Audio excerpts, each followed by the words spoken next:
¿Qué tal? El día de hoy vamos a presentar nuestra propuesta de seguridad lógica de un centro de datos. En ella vamos a presentar los componentes principales y los clave de la infraestructura lógica del centro de datos. Nuestro equipo está conformado por los siguientes integrantes. Por Contreras Luis Carlos Navarro. Por Diana Morales. Ariel Guzmán. Neto Sánchez. Y su servidor Adolfo Ramírez. Como primer punto de nuestra infraestructura lógica de nuestra propuesta de centro de datos, tenemos los componentes y configuración lógica de tipos críticos.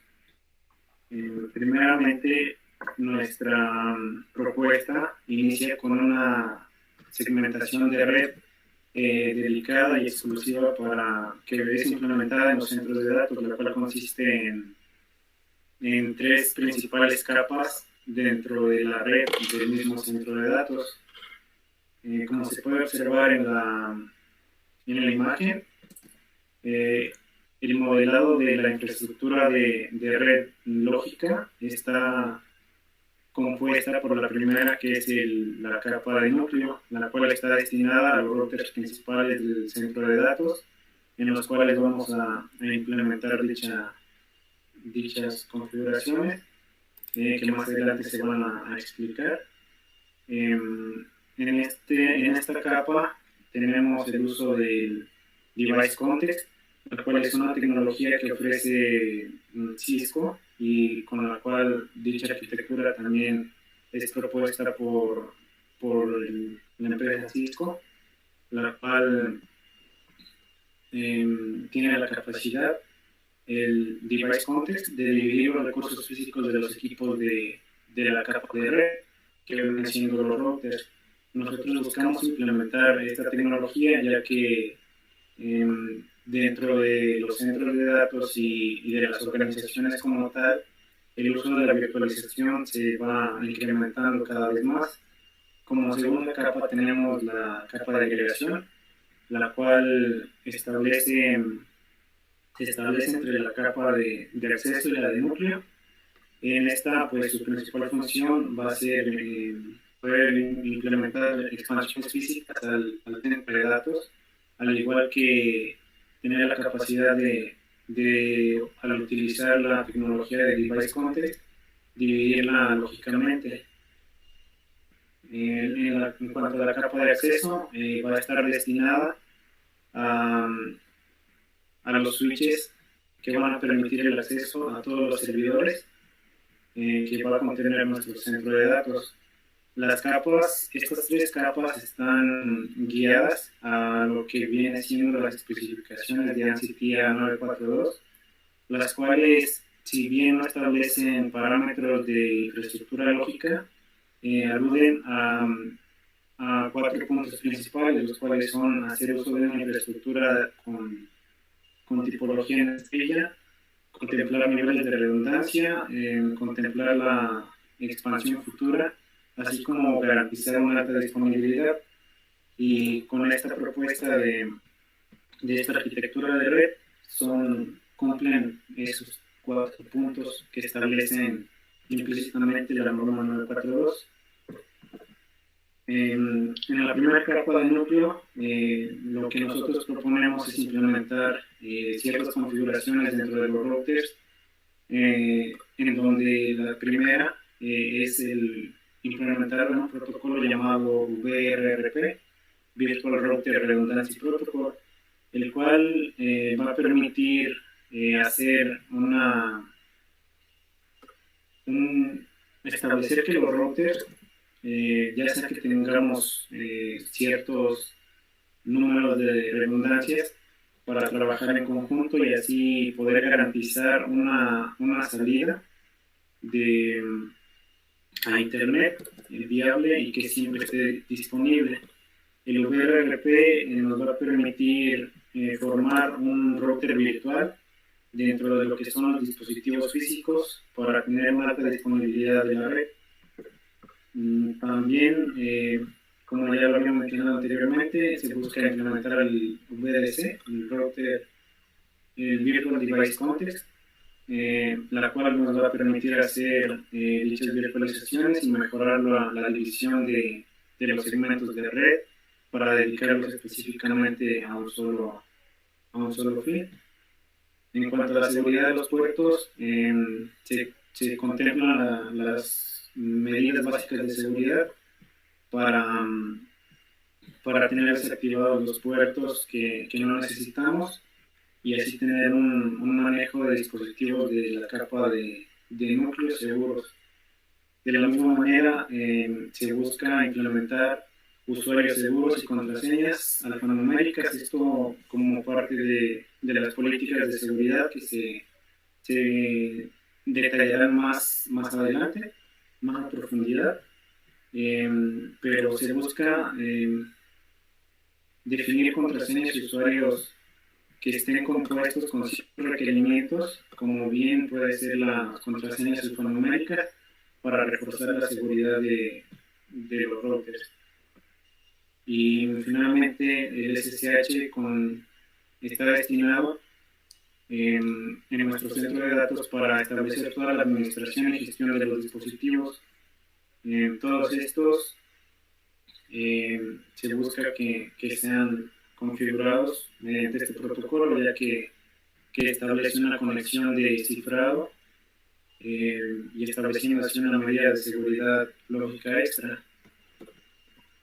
Pasando a la siguiente capa, que son los switches en la capa de acceso, lo que nosotros proponemos es implementar la arquitectura Spine-Leaf, la cual está dentro de Fabric Switch, que es una tecnología que ofrece con los productos de Cisco y consta de dos capas de switches. En conjunto, estos switches forman también de la misma manera que el protocolo VRRP un switch virtual, el cual va a a reforzar todo lo que viene siendo la alta disponibilidad de la red. Esto debido a que cuando se hace una topología de estrella con mucha redundancia de rutas, se puede establecer pueden surgir algunos bucles de capa 2, los cuales en un centro de datos pues no son viables y que comúnmente no pueden ser atacados mediante protocolos de escalas menores como el STP, ya que aquí se busca una alta disponibilidad. Es por eso que vamos a implementar la arquitectura Spine-Leaf. Y como siguiente punto es las VLANs. Nosotros proponemos segmentar toda la red del centro de datos, la cual va a estar distribuida a través de VLANs. Esto para asegurar una segmentación correcta y así aislar el tráfico de las diferentes áreas del centro de datos y así destinar un correcto ancho de banda y evitar la congestión de transmisión de los datos tanto dentro de la red del mismo centro de datos. También proponemos implementar las tecnologías que ofrece Cisco, la cual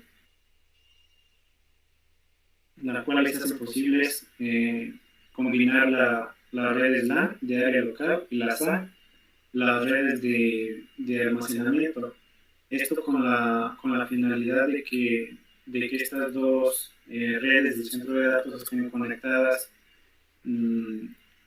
mediante la misma infraestructura y así evitar gastos posteriores en cuanto a nuevos medios de transmisión.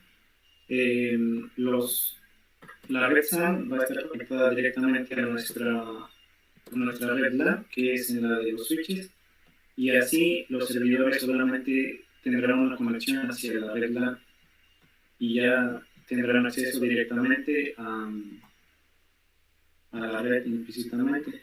En cuanto a las medidas de seguridad que proponemos dentro de los switches, son la seguridad de los puertos, De la misma manera que en los routers, vamos a definir unas políticas de seguridad y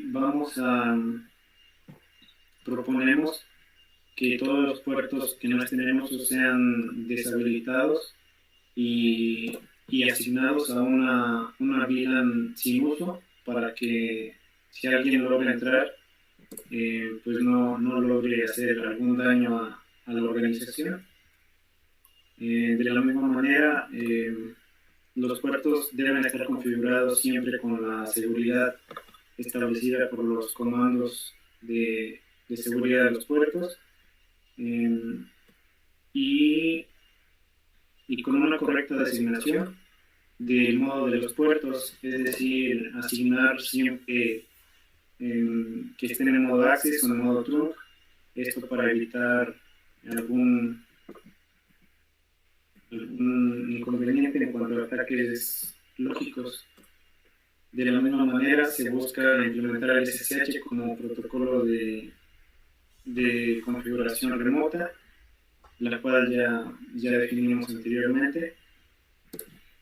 Y por último, pues tenemos la capa, se podría decir que la capa final, donde vamos a implementar la configuración lógica de los servidores, que aquí buscamos establecer una configuración automatizada, la cual traerá beneficios en cuanto a configuración y gestión de grupos grandes de servidores, los cuales no pueden ser configurados manualmente o individualmente, para así mejorar los tiempos de ejecución y de implementación de nuevas tareas o procesos dentro de ellos. De la misma manera tenemos la seguridad de los puertos, que será cerrar los puertos si no están en uso y modificar aquellos puertos por defecto dentro de los servicios que se puedan configurar dentro de ellos. Las cuentas de usuarios deben ser seguras para administrar los servidores y también establecer cuentas alfanuméricas para controlar una seguridad buena dentro de la administración de los servidores.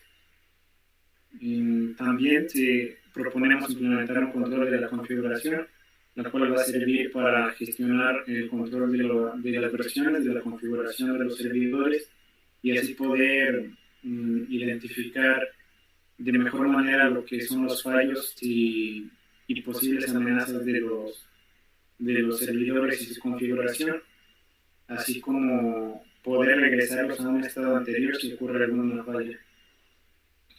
También proponemos estandarizar el uso del software para poder tener algunas normas en cuanto a usar software que no sea ilícito y así mejorar también la seguridad. También lo que nosotros proponemos es establecer una documentación de la configuración. Esto es para poder identificar mejor los problemas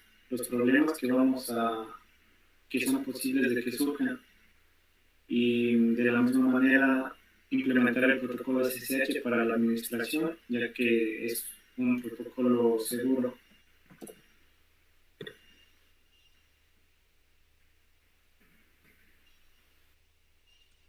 Ahora bien, también vamos a ver lo que va a ser la implementación del firewall que va a tener dentro del centro de datos.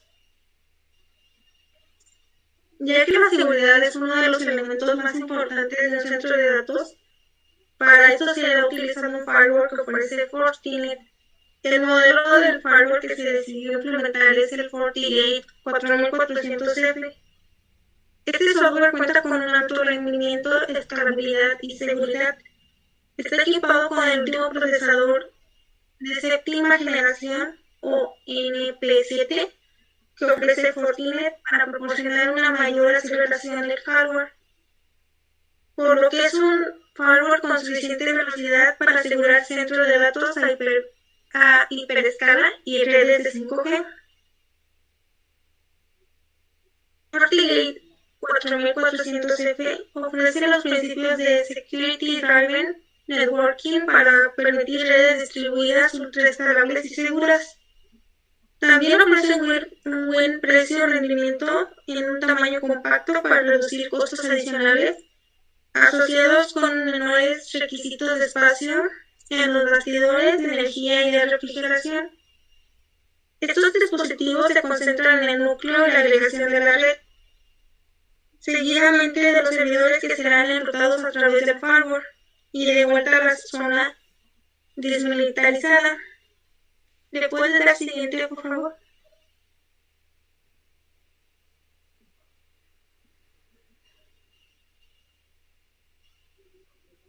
Las solicitudes entrarán al firewall de la red externa y desprotegida atravesando las políticas de seguridad previamente establecidas para determinar si pueden o no ingresar a las zonas desmilitarizadas y recibir una respuesta de servicio.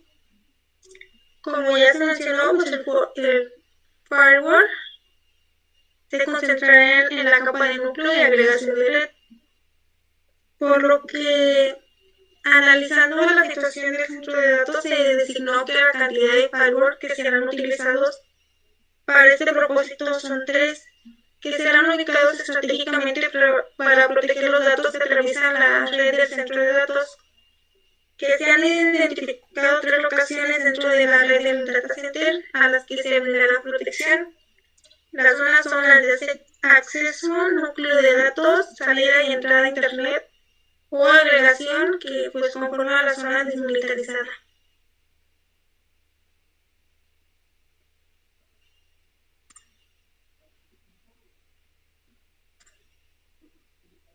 También vamos a implementar el sistema de protección y detección de intrusos.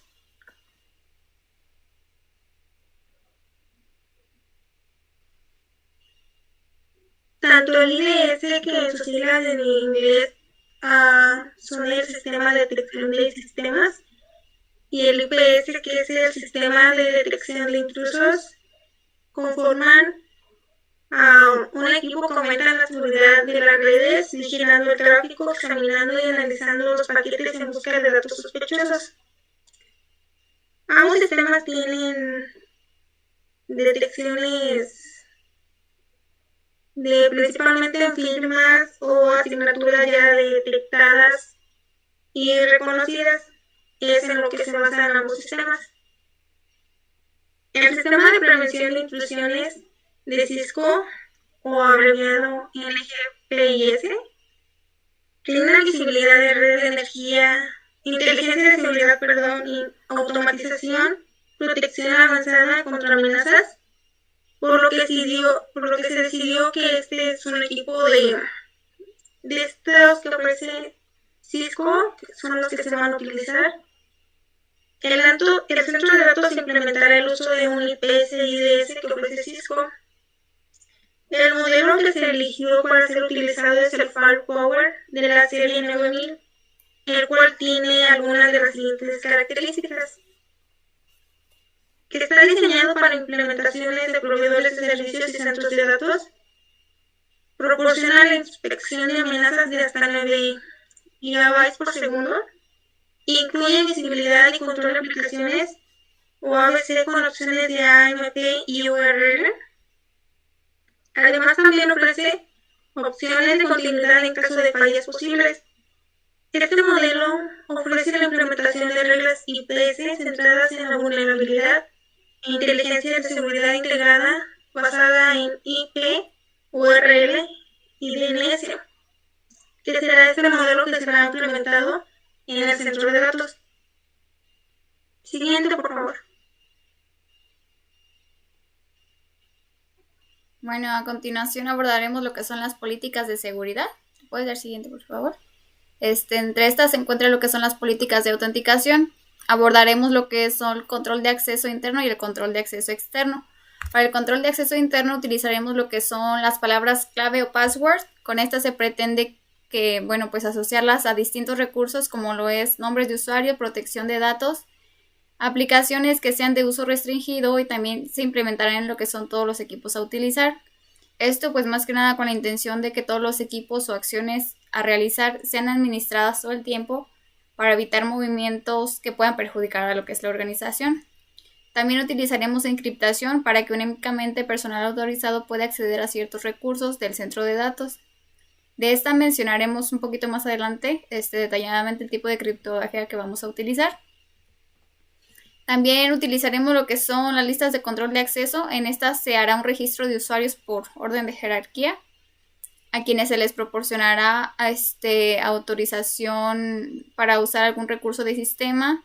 Dentro de estas listas entra lo que son los límites sobre la base de usuario. Como pues mencioné, los usuarios serán asignados por jerarquía y solo ciertos usuarios tendrán permisos para realizar modificaciones al sistema. Con esto pues se pretende identificar cada acción que realizan los usuarios por medio del sistema, por supuesto únicamente si es una acción indebida que pueda afectar el funcionamiento de alguno de los recursos. ¿Le puedes dar siguiente, por favor?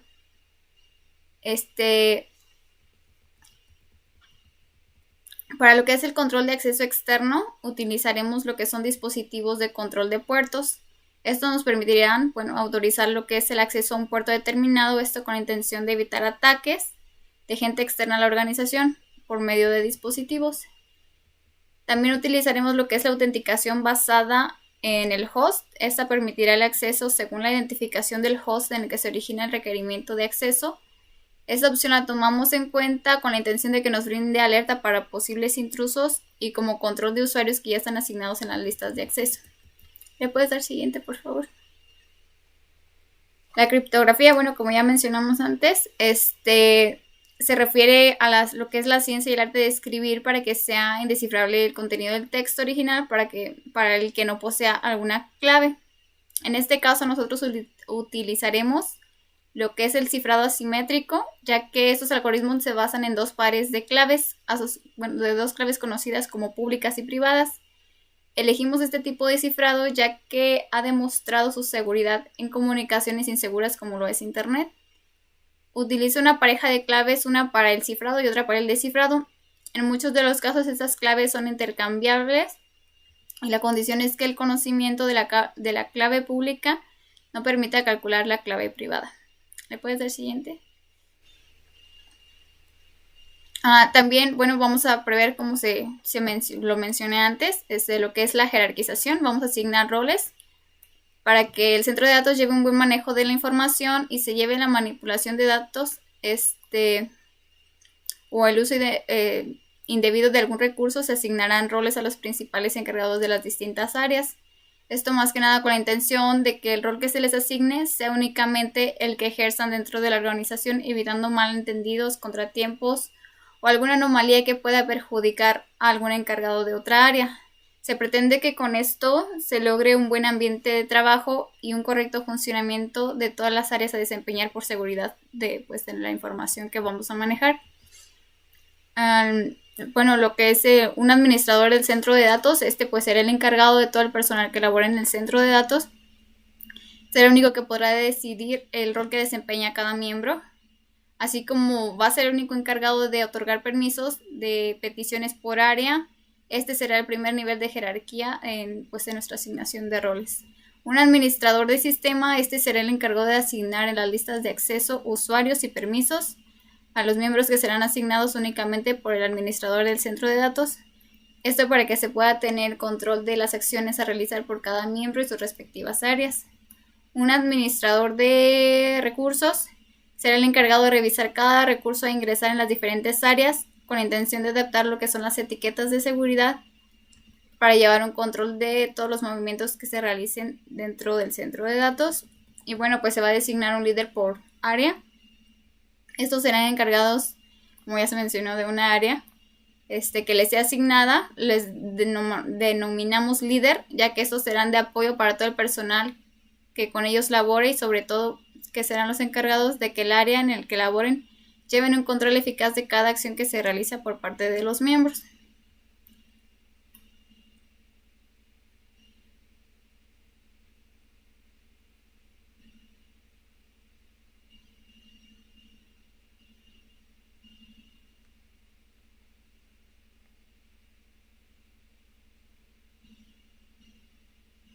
Para continuar, vamos a escribir lo que sería el sistema de gestión de eventos SIEM. Como tenemos Salido y el sistema de gestión de eventos. Es un software que tiene como objetivo otorgar a los centros de datos información útil sobre potenciales amenazas de seguridad de sus redes críticas de negocio a través de la estandarización de datos y priorización de amenazas. La plataforma a utilizar para la gestión de eventos va a ser el software SearchInfo, el cual tiene la capacidad de monitorizar las actividades que se llevan a cabo dentro de la red y recoge la información necesaria sobre la actividad de los usuarios y los dispositivos empleados para cada interacción. Gracias a esto, ayuda a identificar signos de comportamiento malicioso. Este software se optó porque cuenta con los siguientes beneficios: registros de eventos de servidores y estaciones de trabajo. Este se utilizará para controlar el acceso y el cumplimiento de las reglas de seguridad de la información. También cuenta con equipo activo de la red, el cual se utilizará para controlar el acceso y el tráfico de la red, detectar ataques, notificaciones sobre errores y estados de red. Asimismo, con control de acceso y autenticación, como ya lo mencionaron mis compañeros anteriormente, antivirus también, y entornos de virtualización para crear, usar, eliminar máquinas virtuales. ¿Le puedes dar siguiente, por favor? Dentro de la gestión de eventos también se incluirán sistemas de monitoreo. Esto con la finalidad de llevar un control óptico ordenado y muy bien implementado para mitigar las amenazas lógicas que se puedan presentar dentro del centro de datos. El sistema de monitoreo que se eligió fue Sandvix. Este sistema permite monitorear la capacidad, el rendimiento y la disponibilidad de los servidores, equipos, aplicaciones y bases de datos, entre otras cosas. Este tipo de herramienta ofrece características muy avanzadas, además de mandar alertas, por ejemplo, por medio de mensajes o correo, o incluso este sistema es uno de los mejores que existe, es por eso que decidimos implementarlo. ¿Puedes dar siguiente, por favor? De igual forma, dentro del centro de datos se optó por utilizar herramientas de automatización con la finalidad de reducir tiempos, trabajos y procesos. La herramienta que se implementará para automatizar los procesos o tareas dentro del centro de datos será SaltStack. Esta herramienta permitirá a los administradores realizar mantenimiento remoto, generar estados de destino predefinidos, iniciar comprobaciones tanto en su propio centro de servidor como en una nube externa e independiente del proveedor. Se optó porque ya una de sus principales ventajas es que es fácil su manejo, control de comunicación y la posibilidad de gestionar una gama de servidores en paralelo. Además, este sistema permite manejar sistemas multiplataforma, ofrece una interfaz universal para este propósito. Ante lo dicho anteriormente, se tomó la decisión de que esta herramienta es la más adecuada para implementar.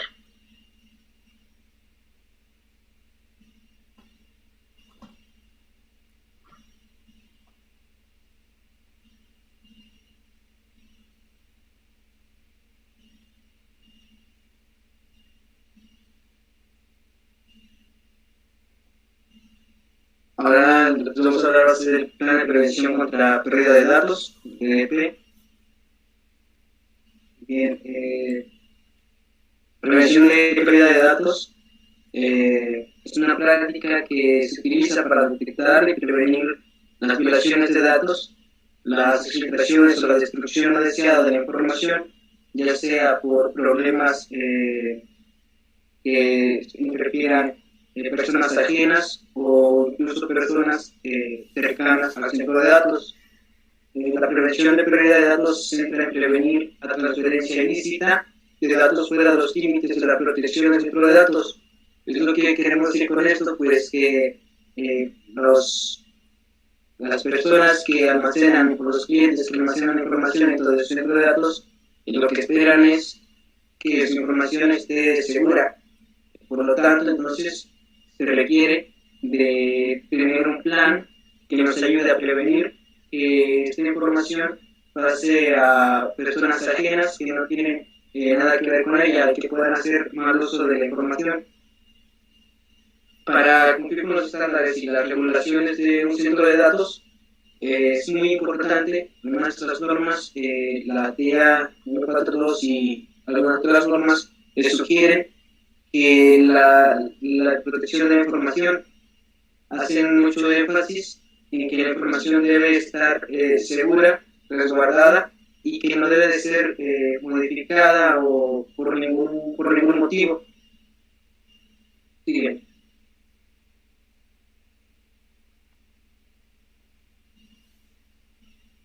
¿De qué manera implementamos esto en el centro de datos de la universidad? Pues bien, la implementación de este plan es un software que se instala al borde de la red para que de esta forma todo el tráfico que entre y salga de la red sea analizado desde un principio. Antes de que entre debe de ser analizado y antes de que salga también se analiza por el software de prevención de pérdida de información.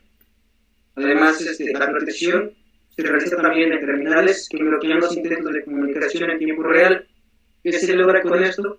Pues bueno, algunos sistemas soportan la protección de terminales y lo que se logra en este punto es que en un dado momento de que una persona autorizada esté realizando movimientos fuera de las normas de regulación, como ya se mencionaron antes, o de los protocolos que se deben seguir de seguridad en cuestión a la información o los datos que se encuentran dentro del centro de datos, pues lo que hace el software es que se bloquea estas transacciones de información, las bloquea porque son ilícitas y están fuera de los protocolos de seguridad que tienen establecidos.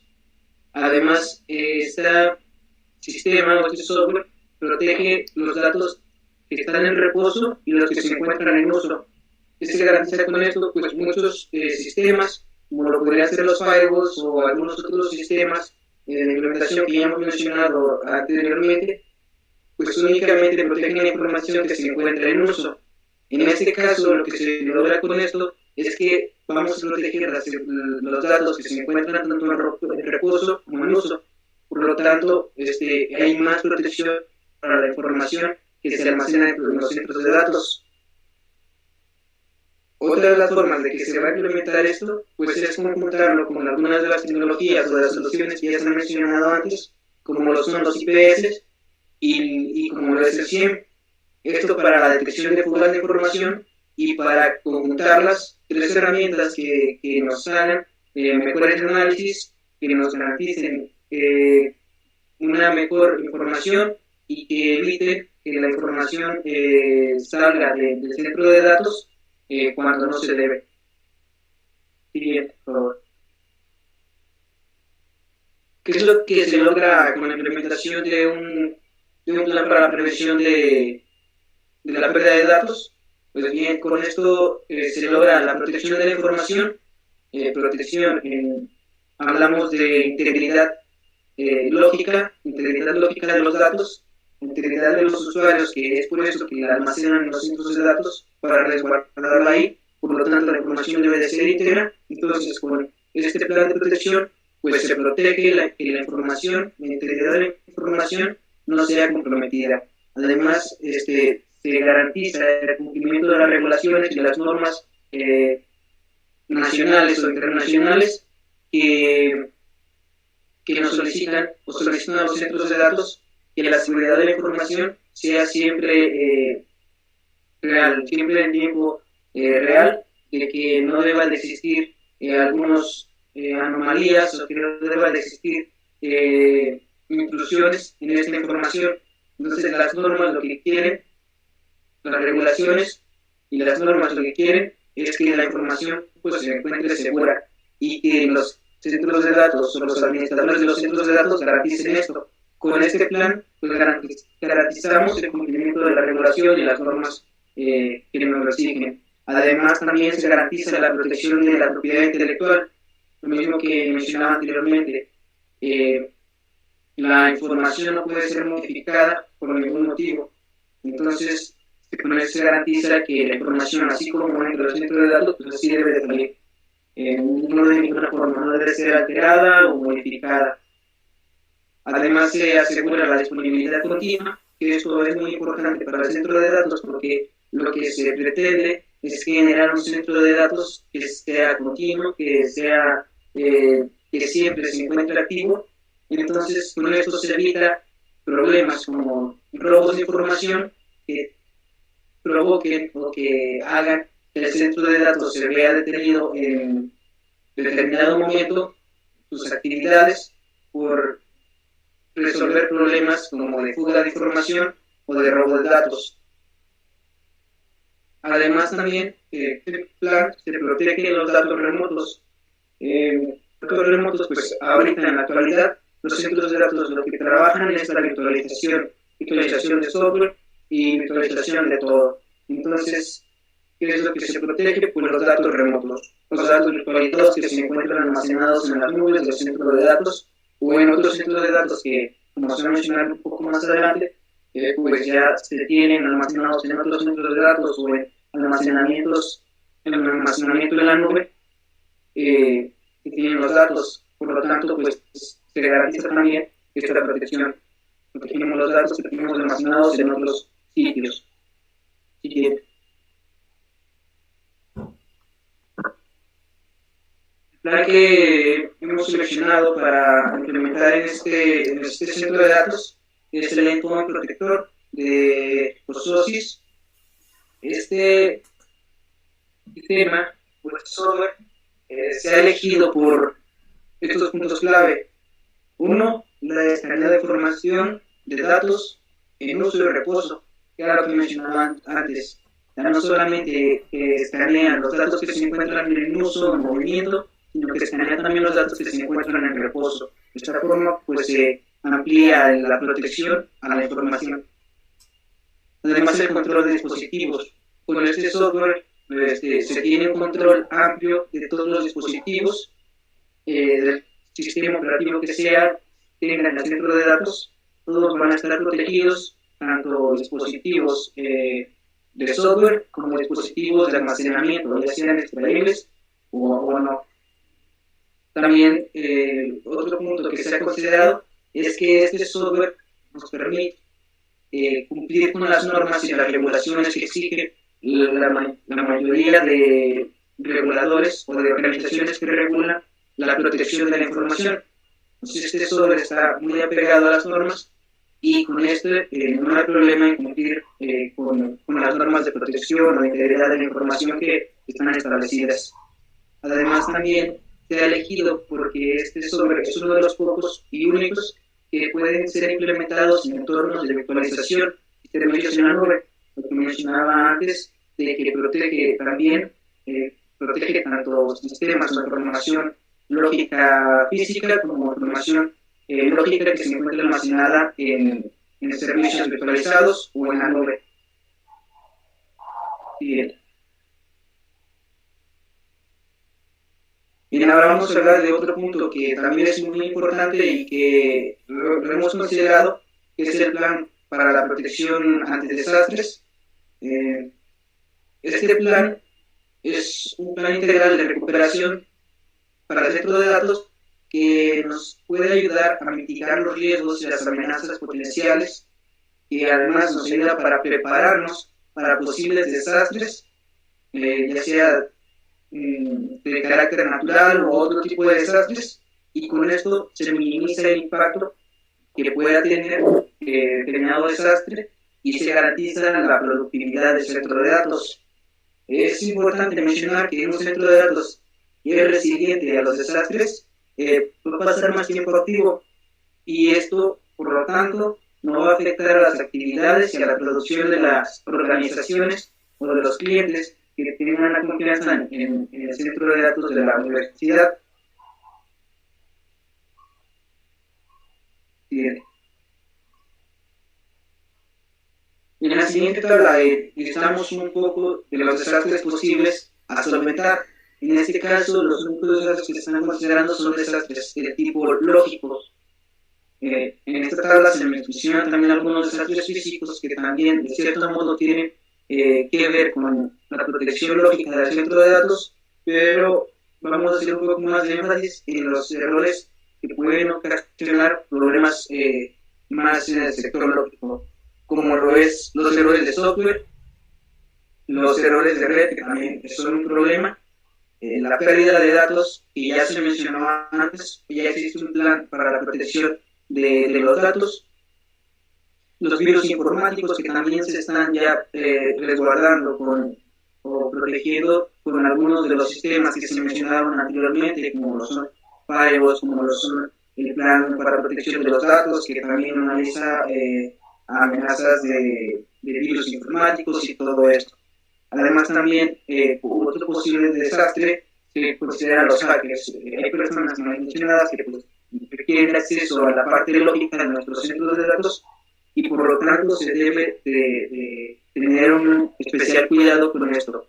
Se debe de planificar, que es algo probable, podría existir, entonces se debe también de planificar.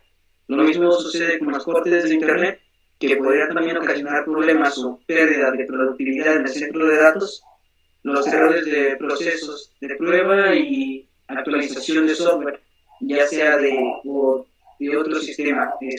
Muchas de las veces ocurre que los administradores de la red o de las bases de datos o de los sistemas pues realizan una actualización del sistema y entonces no se habían dado cuenta que tenía un error y daña todo el centro de datos, ocasiona un desastre a todo el centro de datos. Entonces se debe tener un plan que nos ayude a solventar este tipo de problemas.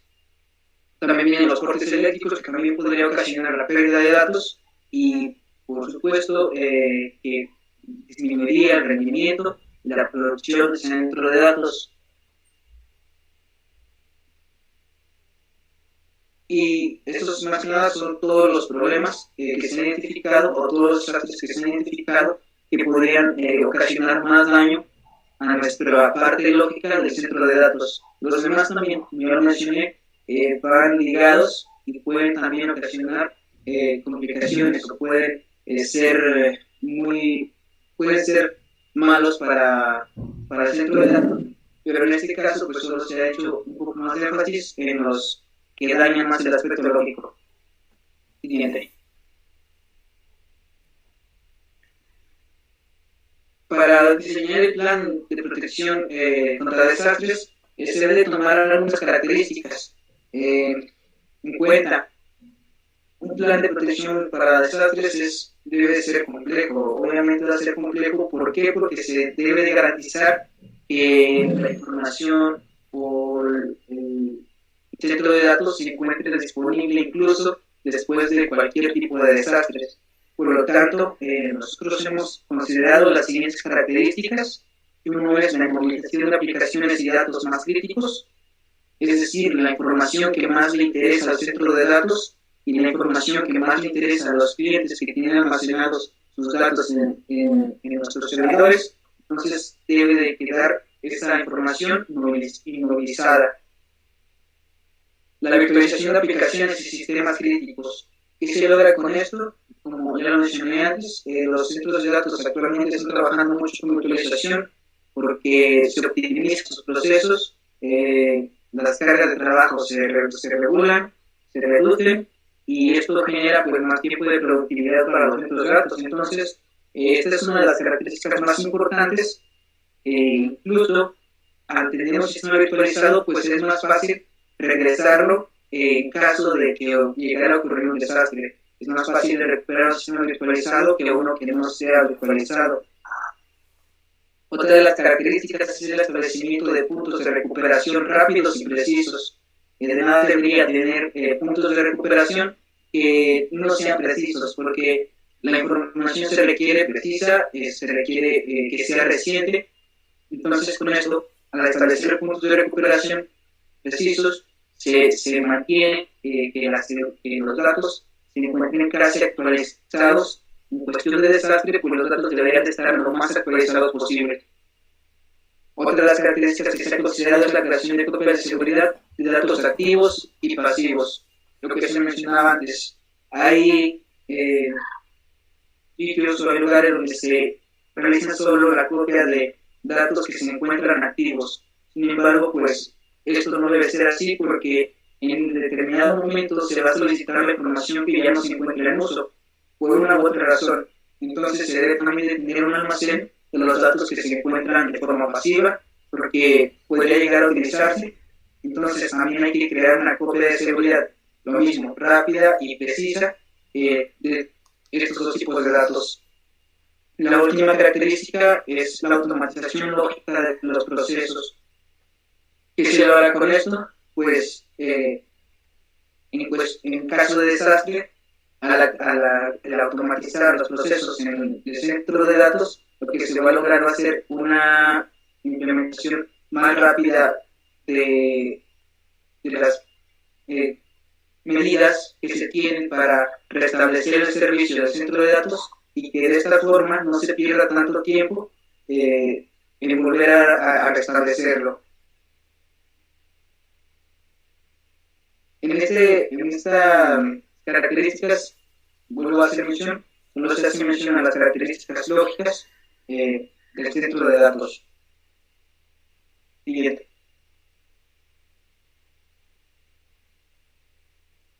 Bien, estas son un poco de las referencias que hemos consultado para realizar nuestra investigación, y con esto nosotros llegamos al final de nuestro plan hemos diseñado para la protección de la información de la estructura lógica del centro de datos.